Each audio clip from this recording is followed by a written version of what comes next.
seja forte e corajoso, não se apavore nem se desanime, pois o Senhor, o seu Deus, estará com você por onde você andar. Diga glória a Deus.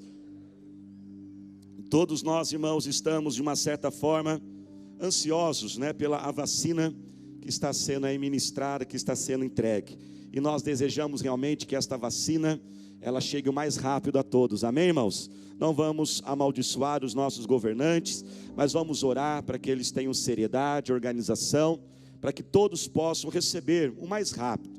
E nós queremos, irmãos, ter essa vacina porque, além da gente poder ter o nosso corpo protegido, na verdade nós queremos, uma libertação, podemos dizer assim, da nossa mente, nosso psicológico, porque além da gente sofrer com a doença física, nós temos sofrido o medo, que muitas vezes tem em nossa mente, o medo da gente contrair a doença, não é mesmo? O medo da gente passar a doença. Muitas vezes nós temos medo de abraçar alguém, de estar perto da nossa família. Quantos de nós estamos sentindo a ausência, às vezes, daqueles parentes, um pai, uma mãe, os avós mais idosos, e isso vai trazendo dentro de nós esse medo que nos segura, um medo que nesse momento ele é necessário para isso, mas o medo, irmão, junto com outras emoções e sentimentos negativos, eles devem ser algo que nós devemos lidar e vencer. Você sabia que sentimentos, emoções negativas, elas também podem ser brechas por onde Satanás pode entrar na nossa vida? Brechas são pequenas passagens, aberturas, por onde Satanás ele se infiltra dentro de nós. A Bíblia diz que ele anda ao nosso derredor tentando nos tragar, nos destruir, e ele vai procurando situações por onde ele pode entrar. E veja bem, irmãos, emoções e sentimentos negativos, eles não são necessariamente pecados, mas eles podem ser uma introdução ao pecado. O livro de Efésios capítulo 4, versículo 26 e 27 fala assim: irai-vos, mas não pequeis, não deis lugar ao diabo. Ou seja, ele até diz, é possível até ficar irado, mas ficar irado, ficar irritado, você vai estar muito prestes a cometer um pecado, e uma vez que você cometer o pecado, Satanás ele vai entrar na tua vida. Nós precisamos, irmãos, vencer. Nós não podemos deixar essas emoções e sentimentos, essa negatividade dominar a nossa vida. A mágoa, o ressentimento, a raiva, o ódio, a ansiedade, a angústia, a tristeza, a depressão, ciúmes, a preocupação excessiva, tudo isso pode ser algo por onde Satanás pode dominar a nossa vida. E nesse texto que nós lemos de Josué capítulo 1, versículo 9, Josué estava lidando com uma dessas emoções negativas, que era o medo. Eu incentivo você depois a ler do versículo 1 até o versículo 9. 3 vezes Deus diz para Josué: não tenha medo. E toda vez que a Bíblia repete algo, isso é uma linguagem bíblica para enfatizar um assunto, para trazer luz e a nossa atenção para uma realidade. Por que Deus disse 3 vezes para Josué não ter medo? Veja bem, igreja, Josué estava diante de um grande desafio. Josué foi levantado por Deus para liderar a nação de Israel, para conquistar a terra prometida. Josué tinha que liderar aquele povo a atacar, um povo que não sabia atacar, um povo que viveu 40 anos no deserto, um povo que só sabia sobreviver e se defender. Eles não tinham estratégias de guerra, eles não tinham nem armas de guerra, eles tinham que lutar com as suas próprias ferramentas do trabalho. 2 milhões de pessoas Josué tinha que liderar, e liderar 2 milhões de pessoas, gente, é liderar 2 milhões de problemas. Josué ainda tinha que lidar com a comparação, pois ele foi o sucessor de Moisés, o maior líder que o povo de Israel já teve. Você imagina a comparação que ele tinha que lidar todos os dias, pessoas dizendo para ele: olha, você não é igual a Moisés fazia desse jeito, você faz daquela outra forma. Por isso havia no coração de Josué naturalmente um grande medo. Muito provável o medo que havia em Josué é o medo que também às vezes assola o nosso coração. O medo, por exemplo, de fracassar. Será que eu vou conseguir? Será que eu vou dar conta? Será que eu vou conseguir superar aquela dificuldade? Quantas pessoas talvez se prendem ao batismo e têm medo de se batizar, porque aquele medo começa a entrar no teu coração e diz: mas se eu batizar, será que eu vou conseguir agradar a Deus? Será que eu vou conseguir caminhar firme com Deus? O medo, gente, ele assola o nosso coração. Mas nós não temos somente o medo do fracasso. há também um medo da perda. E se um dia eu perder o meu emprego? E se um dia meu esposo, a minha esposa morrer, meu pai morrer? E se um dia o meu dinheiro acabar? O medo de nós sermos rejeitados pelas pessoas, o medo de nós não sentirmos parte do grupo, o medo das pessoas olharem para a gente com um olhar de desdém e com um olhar de inferiorização. Você sabia que pesquisas apontam que o maior medo que existe, o medo número 1, é o medo de falar em público? E por que o medo de falar em público, irmãos, tem travado a vida de muitas pessoas? Porque a pessoa ela não consegue falar em público porque ela tem medo de ser rejeitada. Quantas vezes lá naquela empresa você poderia dar a sua ideia, mas você não deu a sua ideia, porque você pensou: mas o que vão achar dessa minha ideia? Vão pensar que eu não sou inteligente, vão dizer que essa ideia é boba. Então você se travou, você tem medo do que as pessoas vão conhecer você, vão pensar de você, então você se fecha. O medo de ser rejeitado pelo grupo faz com que muitos jovens e adolescentes se envolvam naquilo que não deveriam se envolver. A galera começa: olha, faz isso, vamos lá também. Mas você é muito mole, você é muito bobo. Os homens que jogam bola passam por isso. E eu, como observador do comportamento humano, às vezes eu fico observando, gente? E ali o pessoal está jogando bola, aí de repente deu o horário dele. E aí ele fala: gente, eu estou indo embora, preciso ir para casa. Aí a turma começa: para com isso, vamos ficar mais um jogo só, Aí, irmãos, dá para ver no rostinho da pessoa o medo da esposa, E agora, será que eu volto para casa, A minha esposa já fica imaginando, Irmãos, dá vontade de entrar na cabeça da pessoa, E agora eu fico, e a minha esposa, aí a turma fica: não, fica aí. Aí ele quer mostrar que ele que manda: não, eu vou ficar mais uma partida. E depois entra em casa pelos fundos, para a esposa não ficar brava. Um medo do passado, de um passado voltar à tona, de um passado que foi terrível e doloroso, voltar novamente. Uma recaída num vício, uma doença que já foi vencida, Deus já te deu a cura, mas às vezes aparece ali um sinal, parece um pequeno sintoma, e aquele medo já volta no seu coração. Será que essa doença voltou? Será que eu vou ter que fazer todo aquele tratamento de novo? O medo de se relacionar e se machucar de novo com outra pessoa, porque você já foi ferido em relacionamentos anteriores, faz você ser paralisado. E muitas vezes também o medo do futuro, o medo do desconhecido. O que vai ser da minha vida? O que serão dos meus filhos? O medo, gente, é algo sério, é algo que nós precisamos vencer. E eu quero declarar: hoje é dia de libertação e de cura de Deus sobre as nossas vidas. O medo traz consequências. Uma das consequências do medo é a paralisação, é a estagnação. É natural do ser humano. Quando você está dirigindo o teu carro, e aí você sente ali ameaçado, vai passar um acidente, alguma coisa, o que você faz? Você pisa no freio, você paralisa. O que será que está paralisado hoje na tua vida? O que você está deixando de fazer porque um medo invadiu o teu coração? Quantas carreiras, quantas profissões estão travadas?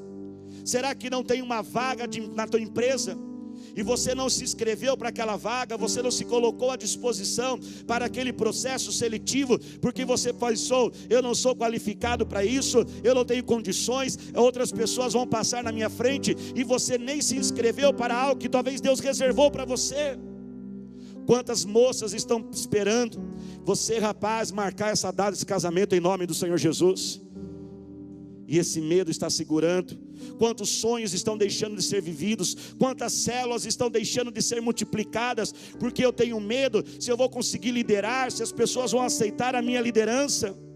O que está paralisado hoje na tua vida, que este medo está te segurando? Mas o medo não somente paralisa, o medo também faz a gente distorcer a realidade. O medo faz a gente criar um cenário que muitas vezes não existe. Quantos casamentos estão sendo destruídos porque a mulher, às vezes a esposa, ela tem um medo de perder o seu marido, ela entra numa paranoia de ciúmes, e ela acha que o marido está traindo ela, o marido está com outra mulher, e qualquer coisinha que ele faz, ela já fica mexendo no celular dele desesperada. O medo faz muitas vezes você, um jovem, um adolescente, Uma pessoa talvez ali que ela tem um desejo, ela tem a vontade de entrar numa faculdade, entrar num curso, fazer um concurso, fazer um vestibular. E ela começa a colocar na mente dela: se eu não passar, a minha vida acabou. Eu tenho que entrar nessa universidade, eu tenho que entrar nesta empresa. Irmãos, veja bem, nós vamos orar, nós vamos clamar a Deus e vamos se esforçar, amém, igreja? Mas nós temos que entender, jovem, adolescente, não é aquela faculdade que vai determinar o seu futuro. Meu irmão e minha irmã, não é aquela vaga que vai determinar o teu futuro, porque o seu futuro não está na mão de homem algum. O teu futuro não está na mão de uma empresa. O teu futuro não está na mão de um contrato. Se eu não assinar este contrato, a minha vida está perdida. O teu futuro está na mão do seu Deus. Deus pode abrir inúmeras portas aonde portas são fechadas, porque todos os dias da nossa vida já estão escritos pelo nosso Deus. Vença o medo. Medo é sério e nós temos que vencê-lo. Medo é uma forma de nós amaldiçoarmos o nosso futuro.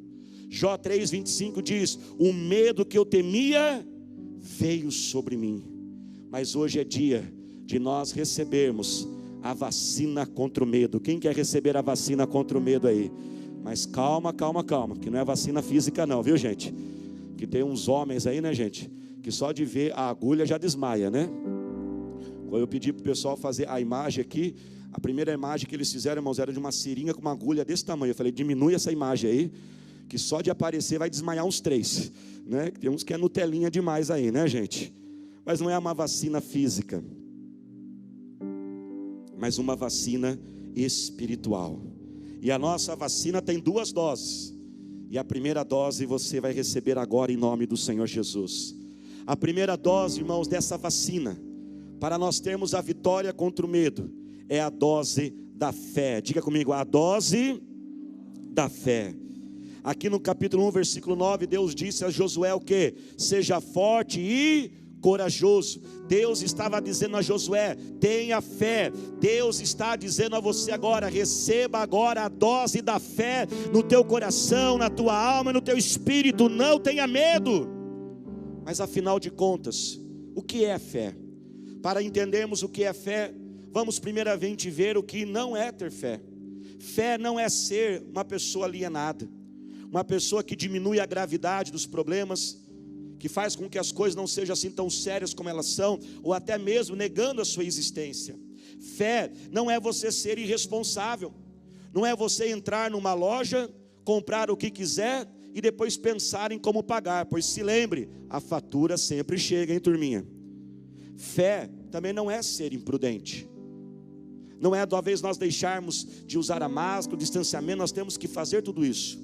Fé, como diz lá em Hebreus 11:1, fé é a certeza daquilo que esperamos e a prova das coisas que não vemos. Fé é não ver, mas crer. Fé é não entender, mas confiar.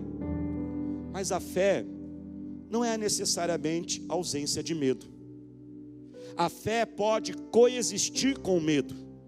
Um dos tipos de vacina que existe, olha que algo interessante, é uma vacina que ela introduz o vírus dentro da pessoa. Veja bem, a gente quer se livrar do vírus e uma vacina põe o vírus. Só que esse vírus ele está dentro, mas ele está numa dimensão, numa quantidade, numa forma que ele não tem condições de deixar a gente doente. Ele não tem condições de manifestar a doença. Assim, a fé, em alguns momentos, o medo, em alguns momentos, ele pode estar dentro de nós e pode coexistir junto com a fé, mas esse medo não vai nos dominar e muito menos nos escravizar. Fé não é ausência de medo, fé é fazer apesar do medo. Você pode ter fé e mesmo assim às vezes acordar de madrugada preocupado. Você pode ter fé e ao mesmo tempo ter que enfrentar aquele tratamento médico com medo, mas você enfrenta em nome do Senhor Jesus. Fé é você caminhar apesar do medo que pode ter dentro de você. Muitas decisões eu tomei até hoje, e muitas delas eu estava com medo. Eu tinha fé e medo ao mesmo tempo. Eu me casei com medo, mas eu casei. Eu respondi ao chamado de Deus com medo, mas eu disse sim para o Senhor Jesus e iniciei meu ministério pela fé. Eu já assinei contratos com a caneta tremendo, estava com medo, mas eu assinei mesmo assim, e Deus supriu toda a nossa necessidade. O nosso desafio é se livrar do medo, mas não espere ele sair de você para fazer algo. Se movimente, confiando em Deus, apesar do medo. Está com medo? Vai com medo mesmo. Enfrente, lute e use a fé que você tem, mas se movimente com aquilo que está nas tuas mãos. A Bíblia diz que o povo de Israel estava diante do Mar Vermelho, apavorados, medrosos, porque os exércitos de Faraó estavam voltando para persegui-los e matá-los. Então aquele povo clama a Deus, e Deus disse a Moisés: por que vocês estão clamando?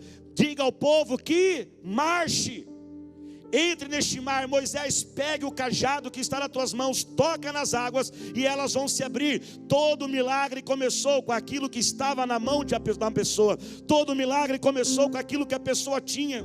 Deus multiplicou pães com 5 pães, e os pescadores, os discípulos de Jesus tiveram uma grande pesca, jogando as redes que estavam nas suas mãos. O que está na tua mão, se movimente em fé, mas entre em movimento. Se coloque de pé glorificando a Deus.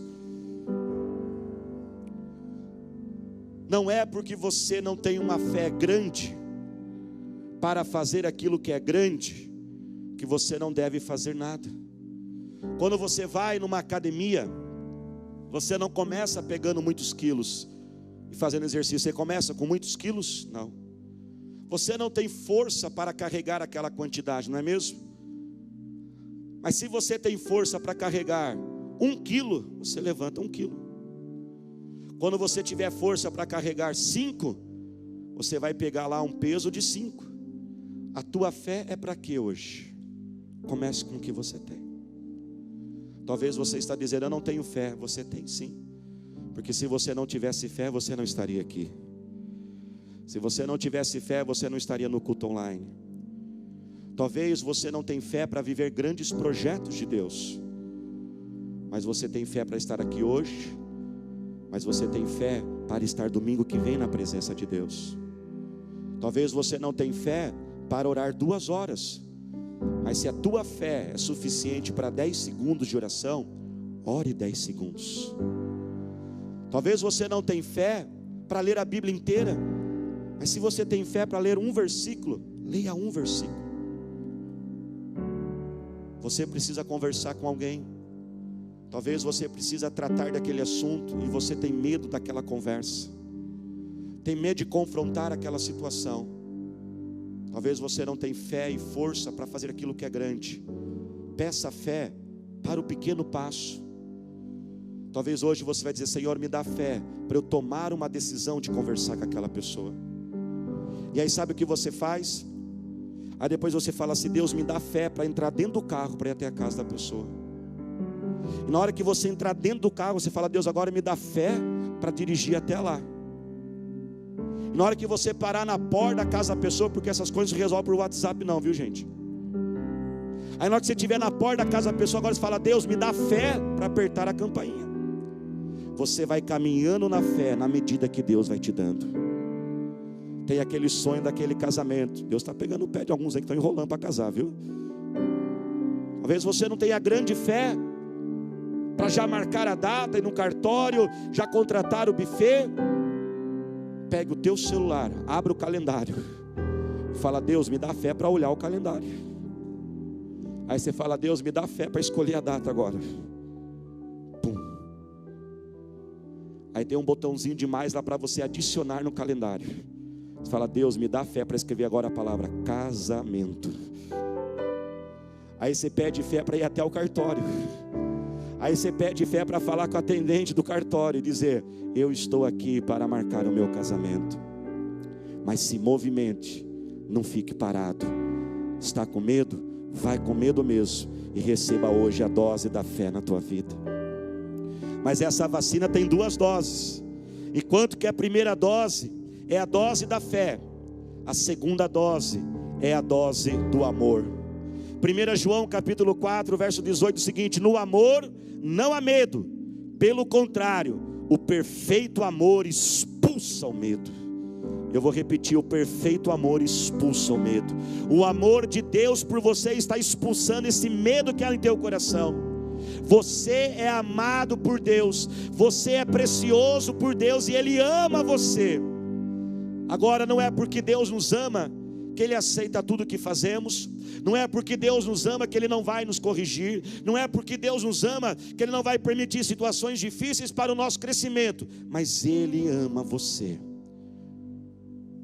Deus está com você e disse a Josué: não tenha medo, eu estarei com você. O verdadeiro amor expulsa fora todo medo. Sabe, igreja, eu cresci na igreja, já pastorei há muitos anos, e há cerca de mais ou menos um ano atrás, uma ministração, pregando e dizendo mais ou menos algo como você está ouvindo agora, que Deus me ama e Ele está conosco todos os dias. O Espírito Santo começou a trabalhar algo no meu coração, e Ele disse assim: Daniel, você crê que eu estou com você todos os dias? Eu falei: Deus, eu creio. Então Ele falou assim: por que você pede para eu estar com você? Olha que coisa. Eu falei: é mesmo? Por que eu falo: Deus, esteja comigo, se Ele já prometeu: eis que estou contigo todos os dias da sua vida? Sabe, irmãos, desde aquele dia eu nunca mais orei para Deus estar comigo, porque pela fé e pelo amor que Ele tem por mim, eu simplesmente creio: Ele está comigo. Ele já está com você. Ele prometeu que estaria com os filhos e filhas dele. Mas sabe o que eu oro agora? Agora eu não oro mais para Deus estar comigo, porque eu já tomei isso pela fé e pelo amor que Ele tem por mim. Mas eu oro para Ele manifestar esta presença na minha vida. Igual uma pessoa, gente, uma pessoa ela pode estar dentro de uma casa e ninguém nota ela. Ela está lá em silêncio, não é mesmo? Mas de repente ela faz uma refeição, aquele cheiro espalha pela casa, e você então diz: ah, ela está aqui na casa.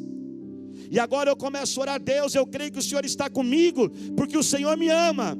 Mas manifesta a tua presença na minha vida, manifesta com cura, libertação, que eu possa ouvir a tua voz, me proteja, me traga a direção, Senhor. Alguns hoje aqui estão precisando entrar em acordo com Deus, em acordo com o seu Criador, e aceitar que você é amado por Ele. Porque Deus amou não somente o mundo, Deus amou você, que deu o Filho dele naquela cruz. Jesus deu a vida dele por você. Quando Deus teve que escolher entre Jesus e você, Ele escolheu você.